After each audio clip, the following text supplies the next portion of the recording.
근데 저희 오늘 두 번째 사연입니다. 네. 이 사연은 급하신 상황인 것 같기도 하고 잘못하다가는 이혼까지 실제로 갈 수도 있겠다라는 걱정을 많이 하고 계셔가지고 가지고 와봤습니다. 들어보시고 얘기 나눠보시죠. 지혜갑 여러분 안녕하세요. 서울에 사는 평범한 40대 중반의 남성입니다. 결혼과 이혼에 대한 이야기는 아니지만 인생 상담을 받고 싶어 연락을 드렸습니다. 스스로 생각해도 참으로 한심하고 어처구니 없고 바보 같고 만약 남 이야기였으면 욕을 할 이야기입니다. 인간사 내로남불이라고 제 이야기가 되니 달라지네요. 부디 욕은 하시되 제가 어떤 입장을 취해야 하는지 나이를 떠나 인생 선후배님들께 조언을 구하고자 합니다. 저는 누가 보기에도 행복한 생활을 하고 있습니다. 흔한 말로 눈에 넣어도 아프지 않을 어린 자식이 둘 있고 아내 역시 정말로 좋은 사람입니다. 이런 인생에서 벼랑간 일이 터진 건 최근에 한 만남으로부터였습니다. 우연한 기회에 전 직장 동료들과 함께 술자리를 가졌습니다. 반가운 사람들과 술을 마시며 즐거운 시간을 보내고는 한 사람 집으로 보내던 중이었습니다. 그때 마지막까지 남아있던 과거에 친했던 후배 여자 직원이 한마디를 하고 가더군요. 사실 오늘 선배 얼굴 보러 왔어요. 한 번은 보고 싶어서. 그때 선배 아기를 가졌었어요. 그녀는 7년 전쯤 저와 다른 부서에서 일하던 여자 직원이었습니다. 부서 간 협업 프로젝트를 각각 담당하다 보니 함께 야근하는 일이 잦았고 일 끝내고 술도 한잔하며 속 얘기를 하다 이 친구의 비밀을 알게 됐습니다. 회사의 모든 사람들은 이 직원이 미혼인 줄 알고 있었는데 사실 20대 초반에 가정폭력으로 이혼했다는 사실이죠. 당시에는 그녀가 외국에 있는 회사로 이직을 결정해 퇴사를 앞둔 시점이라 한 명쯤에게는 속 시원히 털어놓고 싶지 않았나 합니다. 당연히 저는 그녀의 퇴사 전까지 그런 사실을 숨겨주었고 딱히 이성관계가 아닌 직장 선후배 사이로 남은 기간을 잘 지냈습니다. 일반적인 퇴사 분위기와 다르게 그녀도 마지막까지 맡은 일을 열심히 해서 회사 사람들도 아주 좋아했죠. 그러다 어느 날 딱히 술을 먹은 것도 아닌데 일을 하면서 서로가 서로의 고민과 미래를 이야기하다 누가 먼저랄 것도 없이 호텔방에 가게 됐고 그냥 밤새 이야기를 나누다 자연스레 관계도 가지게 되었습니다. 딱 한 번 있었던 일입니다. 둘 다 어른이라 그 일에 그렇게 큰 의미를 두진 않았습니다. 서로 계속 자기 할 일을 잘 했고 그녀는 퇴사를 했고 그 후에 1년이 좀 안 되는 시간 동안 간간히 연락하다가 최근 7년 만에 만난 것이죠. 저는 그 이후에 한 번 정도 연애를 한 후 지금의 아내를 만나 행복한 가정생활을 하고 있고요. 그런 상황에서 7년 만에 만난 그 후배에게 사실은 그때의 관계로 아기가 생겼었다는 사실을 알게 된 것입니다. 이후에 따로 시간을 내 그녀에게 커피를 한잔하자고 한 후 그간의 이야기를 들었습니다. 아이가 생긴 사실은 그녀도 퇴사 후에 알게 되었는데 처음엔 연락을 할까 했답니다. 헌데 본인은 이혼도 했고 아이도 있는 마당에 아이가 있는 줄은 최근에 아셨다고 합니다. 그리고 곧 외국으로 떠나는 마당에 그냥 혼자 지워야겠다는 생각이 들었답니다. 헌데 수술 후에 몸도 안 좋아지고 이런저런 악재까지 겹쳐 결국 이직도 취소하고 1년 정도 요양을 하다 그냥 외국에서 전혀 다른 종류의 일을 하고 살았더군요. 지금은 부모님 건강 문제 때문에 다시 한국에 돌아와 있고요. 몸이 안 좋을 때 연락하고 싶다는 생각이 정말 많이 들었지만 그러면 본인이 이성의 끈을 놓을까봐 그러지 못했답니다. 무엇보다 그녀 퇴사 후에 당시에 회사의 다른 동료로부터 제가 연애를 시작하고 있었다는 사실을 알았기에 그냥 본인도 묻고 살았답니다. 당시 제가 연애를 하던 사람은 그녀의 3년차 선배이자 지금은 제 아내입니다. 다 지난 일이고 본인은 이제 다 괜찮다고 합니다. 이 정도로 끝났으면 그저 씁쓸한 기억일 뿐이겠지만 문제는 지금부터입니다. 그녀의 연락이 점점 잦아집니다. 처음엔 당연히 그런 얘기까지 들은 마당에 말을 받아주었지만 개인적인 어려움을 토로하거나 술을 마시고 연락할 때는 어떻게 대처해야 할지 너무나 난감합니다. 만나서 밥을 사달라는 얘기도 이리저리 핑계를 대며 거절하던 차에 어느 날인가 아내가 말하더군요. 예전 후배에게 연락이 와서 저녁에 밥을 먹기로 했다고요. 예상하시다시피 그녀였습니다. 그날 하루를 어떻게 보냈는지 모르겠습니다. 걱정할 만한 얘기는 없었던 모양입니다. 회사 다니던 시절 선배인 아내에게 많은 걸 배우고 챙김을 받아 항상 고마웠다는 얘기를 들었다며 뿌듯해하는 아내의 표정에 마음이 너무나 복잡했습니다. 앞으로도 종종 만나 시간을 보낼 것 같습니다. 벌써 다음 약속도 잡았다더군요. 그녀와 재회한 이후 처음으로 먼저 연락을 했습니다. 제 아내랑 만났냐고 물으니 아내와의 식사 자리를 선배에게 허락받아야 하는 거냐고 되묻는데 뭐라 할 말이 없더군요. 불편하니 그러지 말아달란 말도 못하고요. 아니 왜 이러는 거죠? 아니 이 가정을 파탄 내면은 이 사연자분이 본인에게 올 거라고 생각하는 그런 생각 때문에? 건가요? 이럴 때 어떻게 대처를 해야 하는 것이 가장 현명할까요? 아니 대처라기보다 제가 한 사람의 남자로서 어떻게 행동해야 가장 현명한 방식이 될까요? 아내에게 비밀 같은 걸 만들고 산 적이 없는데 결혼 전 일이라도 이번 일만큼은 마음에 걸립니다. 도대체 그녀는 무슨 생각인 걸까요? 아침 드라마처럼 당장이라도 그녀가 저희 집안을 엉망진창으로 만들어 놓는 것은 아닌지 두렵습니다. 시간이 지날수록 일은 커져만 갈 것 같은데 어떻게 이 일을 수습해야 할지 도저히 감이 안 옵니다. 자칫하다가는 이혼을 당할까, 사랑하는 아내도 아이들도 못 보게 될까봐 너무 겁이 납니다. 어떤 말이라도 좋으니 조언 부탁드립니다. 결혼 전의 일이고 이게. 네. 아내랑 만나기도 전의 일이야. 그쵸. 불법적인 성인 소비가 있었군요. 근데 근데 이 후배가 지금 나타나서 뭐 아기를 가졌었다라고 얘기를 하는 것도 좀 이상하고, 그러니까 일단 접근의 의도 자체가 너무 불순하기 때문에. 임신을 했던 건 맞아요? 그러니까 저도 그것도 그게 좀 모르죠. 의심이 가요. 어떤 의도로 접근을 했는지는 사실 그게 가장 높지 않나요? 이 가정을 파탄내고 파탄내겠다? 이 남자를 내가 차지하겠다. 근데 왜 갑자기? 이 여자 후배의 행동을 한마디로 개수작 이렇게 표현하고 싶습니다. 그때 뭐 7년 전에 임신을 했는지 안 했는지는 전혀 중요하지가 않고, 그건 뭐 각자 자기 책임만이 한 거니까 이제 와서 이렇게 하는 거는 뭐 그 개수작이고, 이 사연 주신 분의 아내를 만나는 건 협박인 거죠. 저는 그 사연 주신 분이 아내한테 솔직하게 얘기를 하고, 그때 임신했는지 안 했는지 난 모른다. 갑자기 와서 이만저만 한 일이 있는데 이 상황에서 너를 만난다는 것도 매우 불쾌하고, 나도 불쾌하고, 넌 더 불쾌하고, 그걸 얘기해주고 만나지 말아라. 그리고 불편하니 그러지 말라는 말도 또 못했다고 그러는데, 그건 이제 빙신이라서 그런 거죠. 네.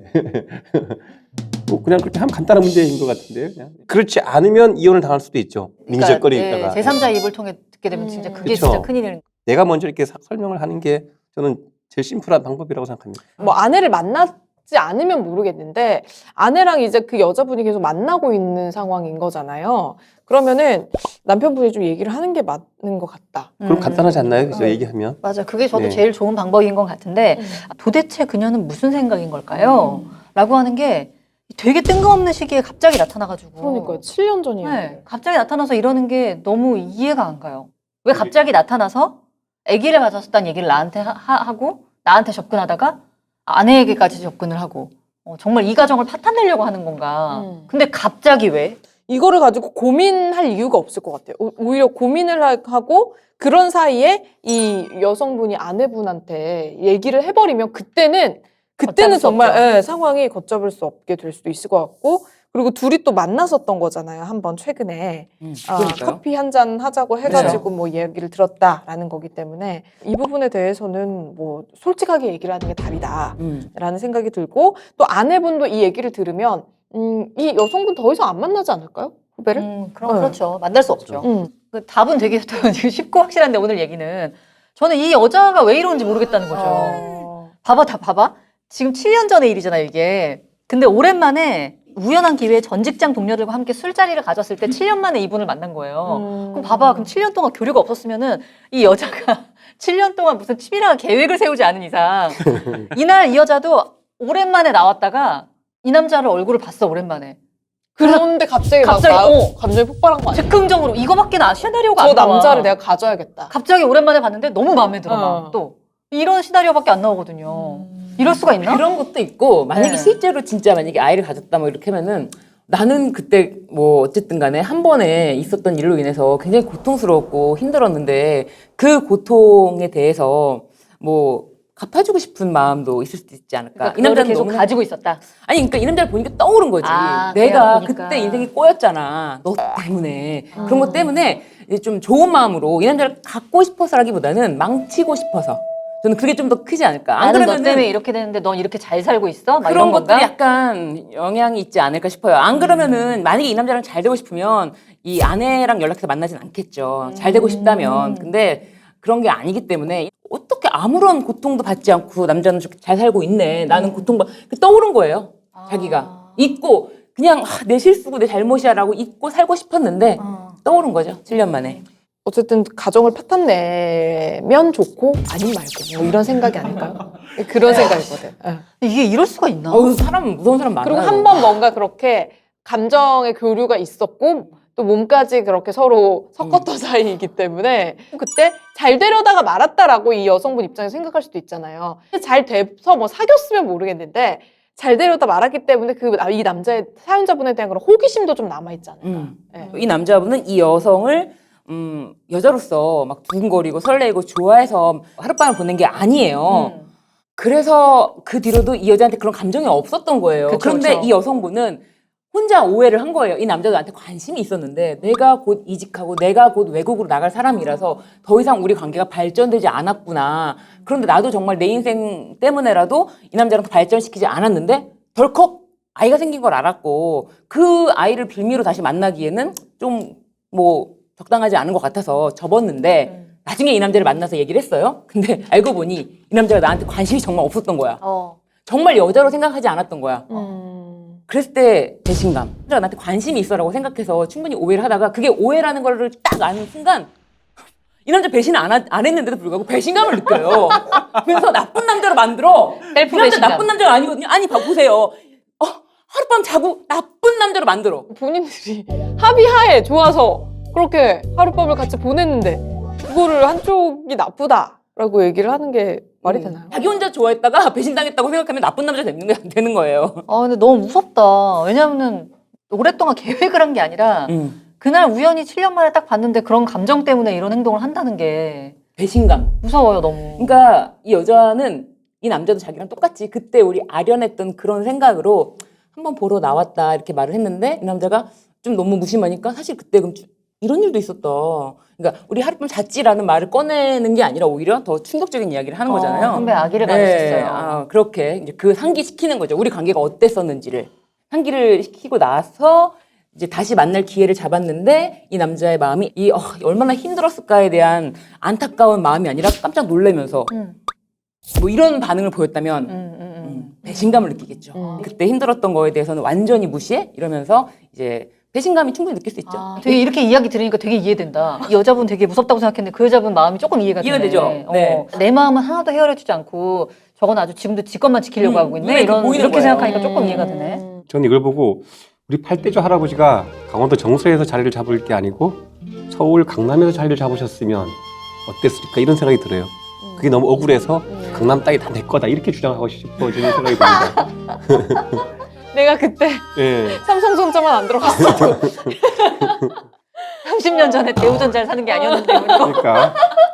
근데 제가 보기에는 그냥 간단하게 말하면 그래, 미친년이다 이렇게. 아니 근데 살면서 뭐 이런 적이 있나요? 뭔가 이런 배신감 때문에 누군가를 진짜 망가뜨려야겠다 이 정도의 마음을 가지고 심지어 행동에 옮긴 적이 있나요? 아니요, 저는 그냥 알아서 망했으면 좋겠다라는 생각을 하면 했지 내가 막 뭘 어떻게 해서 그 에너지로 내가 다른 일을 하는 게 낫지. 맞아. 그러니까 대부분 이런 생각을 시뮬레이션 하는 것까지는 할 수 있는데 그걸 행동으로 옮기지는 근데 않잖아요. 이 여성분은 지금 소기의 목적을 잃었어요. 지금 이 남자가 고통스러워 하잖아요. 지금 소금을 뿌린 것처럼 파닥파닥 거리잖아요. 소기의 목적을 잃었다. 그래서 남성분이 이렇게 괴로워하는 것도 이제 알고 있을 거예요. 그러면서 그렇겠죠. 즐기고 있겠죠. 뭐 한 가지 방법으로 아내한테 다 고백하고 이런 것도 있지만 남성분이 만나서 미안하다고 진심으로 한 번은 하면 끝까지 물러날 수도 있다. 다시 몰래 녹음은 해놓기를. 사실은 몰래 녹음을 해놓은 상태에서 우리 그때 딱 한 번 있었는데 무슨 이렇게 다 얘기를 해놔요? 녹음해놓고. 근데 이거는 되게 너무 이상적인 거고 보통 사람들은 이렇게 잘 못해요. 다 얘기해. 그때 있잖아? 자꾸 신경 쓰여가지고 녹음하는 거를 다시 한번 얘기해 줄래? 지금 미안한데 잘 안 들리거든. 목소리 좀 작은 것 같은데.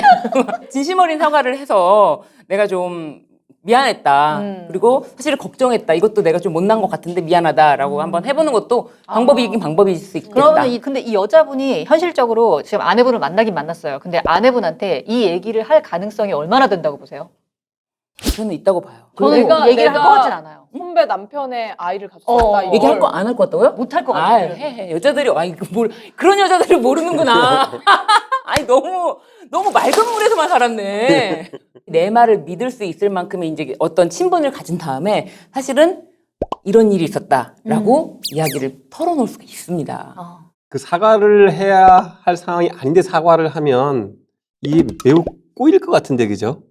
예를 들어서 같이 등산에 갔다 그냥 노래방 가서 그냥 남녀가 뭐 여럿이 이렇게 노래방에서 잘 놀고 그냥 갔어요 그냥. 그런데 그 다음날 그 여자가 너한테 추행당했다고 하면서 돈 보내라고 했을 때 계속 뭐 연락하는 순간 이제 꼬이는 거 미안하다고 하면서 돈 10만 원이든 50만 원이든 100만 원이든 보내는 순간 꼬이는 것처럼 지금 이 같은 경우에도 뭐 사과할 일도 아니고 만날 일도 아니고 그냥 아내한테 얘기하고 그냥 걔가 그때 임신했는지 안 했는지도 모르고 호텔에 갔는지 안 갔는지도 모르겠고 그건 너무 뻔뻔한 거 아닌가요?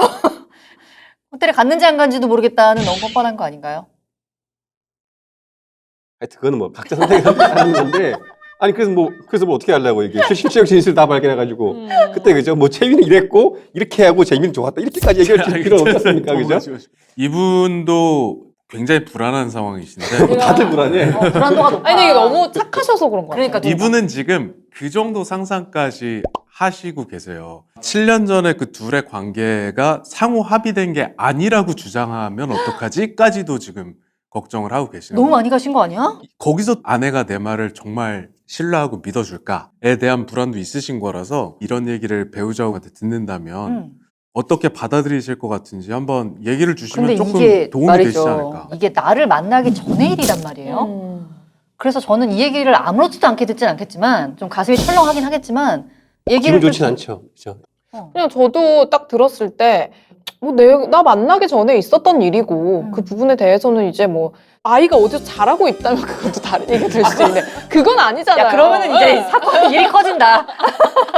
네, 그렇기 때문에, 뭐, 그냥 그런 일이 있었구나라고 생각하고, 나도 이제 딱 그 얘기를 들으면, 아, 얘가 근데 왜 나한테 자꾸 연락을 하는 거지? 라는 생각이 들고, 나도 더 이상 이제 그 여자를 만나지 않을 것 같고, 뭔가 남자가 일방적으로 막 그렇게 해서, 뭐 호텔로 간 것이다라고 우긴다고 해도 사연자분과 아내분 사이에도 지금까지 쌓아온 거는 신뢰가 있을 거란 말이죠. 그렇다면 내가 정말 믿는 남편이라면 어떻게든 이 사람이 어떤 사람인지는 어느 정도 파악을 하면서 했기 때문에 결혼을 했을 거라고 생각을 해서 이렇게 얘기를 한다고 해서 상황이 크게 바뀌거나 하진 않을 것 같다. 신유진 변호사님 어떨 것 같으세요? 만약에 본인의 일이라면? 아무렇지도 않을 것 같아요. 그래 아, 약간 그랬어. 그냥 그러고 말지. 그래 나 만나기 전의 일이야. 아무렇지도 않을 것 같아, 나는. 근데 과거 일이 현재 영향 미치면 안 돼. 저 같으면 계속 연락 오면 나한테 연락 줘. 만날게. 연락 잘 달라고 해서 그냥 조질 것 같아요. 아 만난다 직접. 즉시 응징. 예. 선제 타격. 선제 쏜듯하게. 저는 개인적으로 만약에 이게 실제로 이런 일이 있다라고 하면은 내 에너지를 조금 더 그런 일에 쓰는 게 싫어서 그냥 차단. 내 남편 핸드폰에도 차단. 끝. 그냥 그러고 말 것 같아요. 더 이상 뭐 또 조금의 에너지도 쓰기 싫어서. 근데 이제 우리 사연자분이 더 걱정되고 무서운 거예요. 네, 너무 혹시 사연에 쓰지 않은 우리가 모르는 그러니까. 뭔가 있는 거 아니야? 그치 사연만 보면 사실 아무것도 아니잖아. 아이가 어디서 자라고 있는 거 아니죠, 사연자님? 아니면 진짜 막 이때 처음에 같이 잘 때 정말로 막 본인이 좋아해가지고 엄청 꼬드겼다고. 맞아. 아니 그랬으면 여자분이 죄송합니다. 배신감이 저의 없다니까요. 아무 문제도 아닌데 처음 가서 아내한테 가서 야 얘를 만났는데 얘가 좀 이상한 애다. 나는 뭐 기억도 없는데 막 이상한 얘기하고 임신했다고 하는데 난 임신했는지도 모르고 그 임신 자체도 모른다. 나는 뭐 성관계 했는지 안 했는지도 그때 술 이렇게 돼가지고 또 없는데 그런 소리 한 이상한 애고 혹시 네. 나중에 들으면 매우 화가 날 것이고 소설을 쓸 수 있으니까 미리 얘기를 하는 거다. 하고 나서 그 다음부터 만나면 안 되죠. 그 이후에는. 이제 뭐 아내한테 이제 이야기하는 건 너무 당연한 것이고 그 여자분한테 이제 신유진 변호사님이 좀 진심으로 이렇게 이야기를 해보는 것도 좋을 것 녹음을 같다고. 꼭 하면서 미안하게 생각한다. 한편 너도 힘들어하는 상황에서 내가 아 그랬구나라고 공감을 못 해줬던 그런 부분이 미안하다라고 스탠스를 확실하게 정하는 거를 녹음을 해놓지 않으면 의미 없다. 정말 깔끔한 관계라는 거. 그게 이제 증거가 되지 않을까. 녹취를 이제 하실 때는 미리 사전에 연습을 좀 하시고 너무 티가 나지 않도록. 근데 아까 사실 오늘 선배 얼굴 보러 왔어요. 이거 할 네. 때 이 사연 준 분 여성과는 좀 안 맞는 것 같아요. 그렇게 말하면 다들 넘어가. 그죠? 그래서 좀 더 못된 년처럼 이렇게 딱 멘트를 하셨으면 더 좋았죠. 이때는 연출하신 아직 거예요? 저의 연기를 지적하신 건가요? 연출하시는 저 오늘 선배 얼굴 한번 보러 왔어요. 그때 선배 애가 줬다고! 아무튼 네. 이 남자분 빨리 아내분한테 이야기하시기 바랍니다. 그리고 네. 저 같으면 더 이상은 이 후배랑은 연락 안 할 것 같아요. 나는.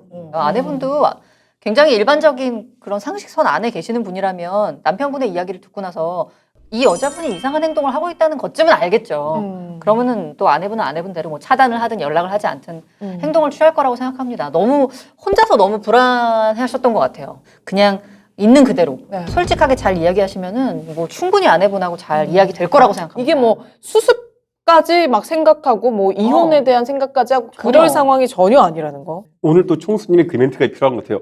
졸지 마! 근데 이분은 정말 필요해요. 진짜 너무 이분은- 쫄아계시다. 네. 졸지 마!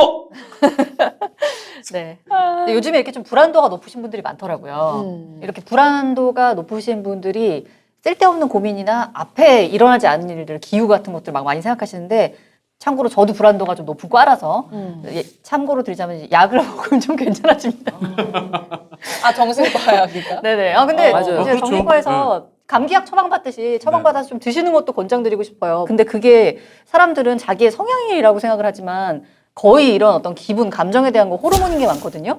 그래서 약을 먹고 떨어지잖아요. 그러면은 되게 또 합리적이고 이성적인 판단을 하게 돼요. 또 냉정하게 생각하게 돼요. 만약에 너무 불안하시면 약도 좀 드시면서 잘 해결하셨으면 좋겠습니다. 네. 제일 친한 게 부부 사이니까 부부 사이에 의논을 못할 건 없죠, 사실. 저는 뭐 아내랑 깊은 대화를 통해서 다 의논을 하면 좋지 맞아요. 않을까 싶습니다. 40대 중반의 남성분의 오늘 고민도 함께 해봤습니다.